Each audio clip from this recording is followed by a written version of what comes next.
El MAS es sin lugar a dudas un partido nefasto, y aún así logró la victoria muchísimas veces. Aunque las razones para criticarlo son muy numerosas, no podemos negar que es una fuerza a tomar en cuenta en Bolivia. Tal vez más en el pasado que en el presente, pero como dicen, si quieres vencer a tu enemigo, primero debes conocerlo. ¿Cuál es el secreto de su fuerza? ¿Por qué aunque roba, mienta o haga fraude, la gente todavía vota por él? Hoy analizaremos algunas de las razones que han llevado al movimiento al socialismo a consolidarse como una fuerza nacional. Porque es innegable, el pensamiento boliviano tiene un antes y un después del MAS. Tal vez te disguste escuchar hablar de algo que aborreces, pero dime, ¿cómo planeas ganarle algo que no conoces? Para poder entender el éxito que tuvo el MAS, tenemos que necesariamente hablar un poco de su historia y del momento en el que surgió y alcanzó el poder. Hay que entender 4 puntos clave: el movimiento cocalero, los indígenas, las crisis del nuevo milenio y su llegada a la presidencia. Empecemos hablando de estos señores. ¿De dónde salen los cocaleros?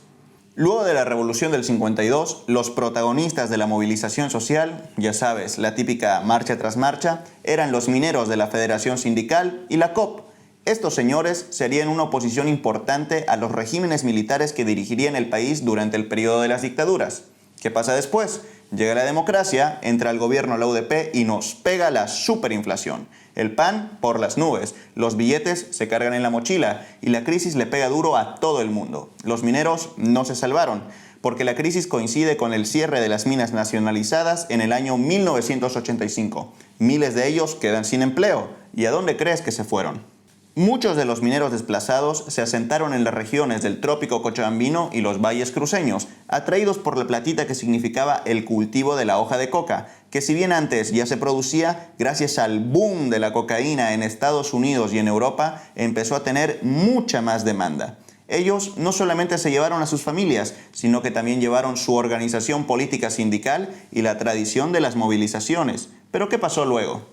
Existía un enorme esfuerzo del gobierno para reducir el narcotráfico y el cultivo de la hoja de coca en el país, impulsado por agencias internacionales, por ejemplo, la DEA. Como consecuencia de esto, los cocaleros tuvieron un montón de conflictos y enfrentamientos con el gobierno que buscaba ponerle cada vez más trabas y condiciones al cultivo de la hojita milenaria. Pero estos grupos no tenían un partido que pueda llevar sus ideas e intereses a la asamblea. Eso cambiaría en el 87, cuando la Falange Boliviana, un viejo partido de tinte nacionalista, se fragmenta y una de sus ramas más pegada a la izquierda y a las ideas del socialismo decide fundar su propio partido, el MAS-U. U por unzaguista. Ellos y otras organizaciones políticas de izquierda decidieron subirse al tren de la coca. Buscaban ser la representación de las exigencias de este sector cocalero que ahora estaba mucho más fortalecido y que era súper influyente en la nueva fuerza sindical de Bolivia, los trabajadores campesinos. Pero faltaba algo, faltaba una forma de llevar estas ideas de los cocaleros hacia otros grupos y poder sumar nuevas agrupaciones a esta coalición. ¿A quién podrían convencer? Ahí es donde entran los indígenas, que se estaban poniendo de moda, tanto aquí como en el extranjero. Y estos pueblos podrían beneficiarlos mucho si se sumaban a su proyecto. Así que con la idea de que defender la hoja de coca era también una causa ancestral e indígena, muchos de estos pueblos terminaron aliándose con el MAS. Se juntaron bajo las siglas de la llamada ASP, una organización compuesta por numerosos grupos y líderes, entre los que destacaba este señor. Empezaron a participar en las elecciones subnacionales el año 97 y ya tenían una enorme influencia de diferentes grupos. Estaban los campesinos, los indígenas, los trabajadores cocaleros y algunos otros grupos de izquierda que empezaron a buscar la toma del poder por vías democráticas en lugar de querer derrocar gobiernos por la fuerza. Finalmente, en el año 1999 y bajo las siglas MAS IPSP, ese menjunje de grupos se consolida como una fuerza nacional que buscaría llevar a Evo a la presidencia. En 2000 ocurre la llamada Guerra del Agua, donde Morales y su partido participan activamente en contra del entonces presidente Hugo Banzer y maldecían la política de privatización del agua en Cochabamba. En 2002, el MAS llega a las elecciones nacionales, pero es derrotado por el MNR y su candidato Goni. Eso sí, quedan en segundo lugar. Tras el fracaso del impuestazo y la llamada guerra del gas, el gobierno de Sánchez de Losada es incapaz de salir políticamente victorioso y frente a la presión termina abandonando el país, dejándole la presidencia a Carlos Mesa. Y aunque por momentos el MAS parecía respaldar este gobierno, terminaría siendo el artífice de su caída, movilizando a los diferentes sectores en contra de un gobierno debilitado e incapaz de consolidar su poder. La renuncia de Mesa llevaría a las elecciones del 2005, donde finalmente el MAS toma el poder y Evo Morales asume la presidencia. Una vez arriba, empezaron a implementar lo que planearon durante tantos años, una reconfiguración del pensamiento boliviano, una serie de planes que buscarían posicionar a su partido como un poder incuestionable. Y como sabemos, eso terminó en la peor clase de degeneración política. Ahora analizaremos cuáles fueron las tácticas que utilizaron y cómo estas, lamentablemente, fueron exitosas. ¿Cómo lo hizo el MAS para atornillarse en el poder durante tantos años? Bueno, no fue precisamente por sus méritos. Para lograr semejante proeza, se basó en un programa de adoctrinamiento increíble y un programa de comunicación política formidable, para lograr que la gente crea lo que al partido le convenía. Y para lograr eso podemos decir que se basó en lo siguiente.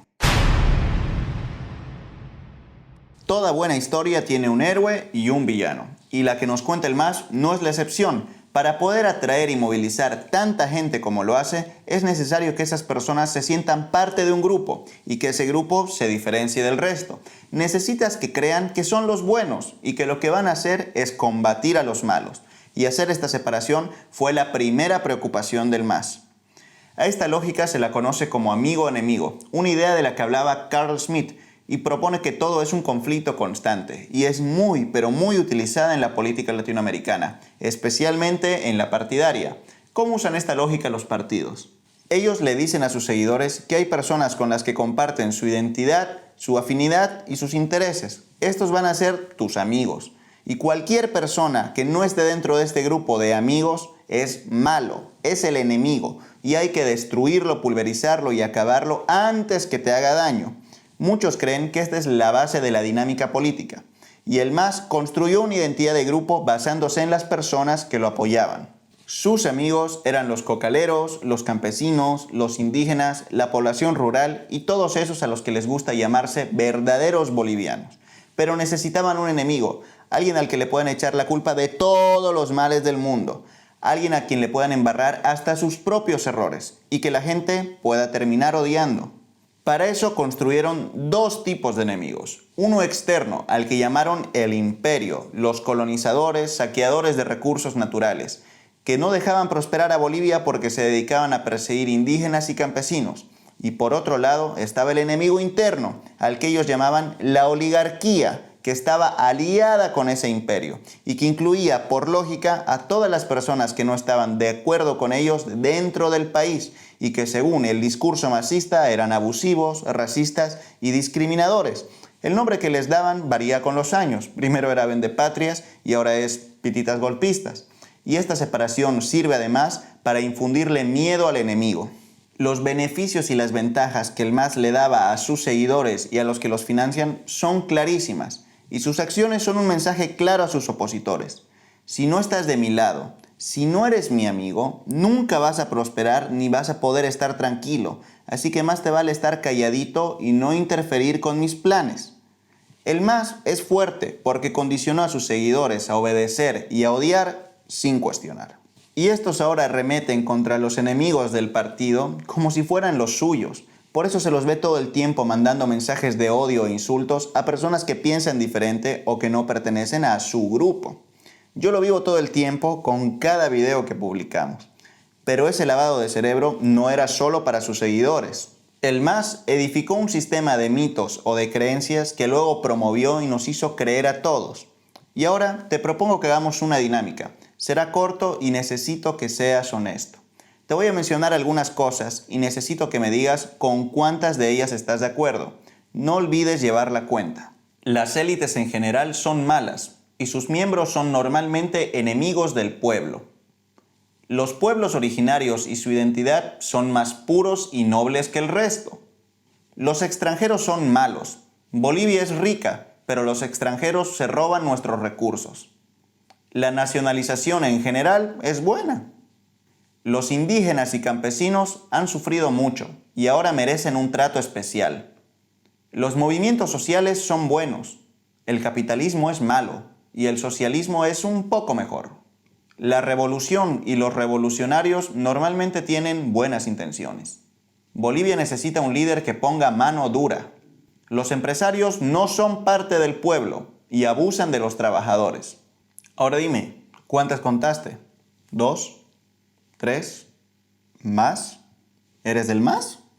La verdad es que el boliviano promedio comparte al menos una de estas ideas, y eso es producto del esfuerzo constante que hizo el partido para repetir su discurso y su narrativa todo el rato y en todos los medios que podía. La prensa, el arte, los medios de comunicación, las leyes, la constitución y sobre todo la educación. El MAS es exitoso porque logró poner a la gente en contra de ideas o valores que a su partido no le convenían, como por ejemplo la libertad, la inversión privada o la riqueza. Todos esos temas se volvieron tabús. Este tipo de prácticas las vemos en gobiernos como Argentina, Venezuela o cualquiera del socialismo del siglo XXI. El castigo y el miedo al que opina diferente y denuncia se convirtieron en una herramienta fundamental para alargarse en el poder. Estos partidos y el MAS venden la idea de que antes todo estaba pésimo, pero que si se van, las cosas van a estar peor que nunca. Su discurso actual tampoco se basa en innovar, simplemente venden la ilusión del pasado. Sus seguidores no son capaces de ver otra opción que no sea con el MAS a la cabeza. Normalizaron la corrupción y el abuso del poder, e incluso la veneración a una figura política. Calaron tan hondo de los bolivianos que hasta los otros partidos terminaron copiando esa nueva lógica, incapaces de proponer algo diferente. Por más distintos que digan ser, al final todos siguen la misma línea que les dibujaron. Todos tienen ese tinte populista que hizo tan exitoso al MAS. Este partido profundizó la idea, pésima idea, de que hay un solo pensamiento y objetivo. Te enseñaron de que para ser boliviano tienes que ser y actuar de una determinada manera y que si no lo haces, pues no eres del pueblo, no eres boliviano y estás mal. Y lo más lamentable es que le dejaron el camino abierto a los otros partidos para que hagan lo mismo, solo que el enemigo del que ellos hablan es distinto.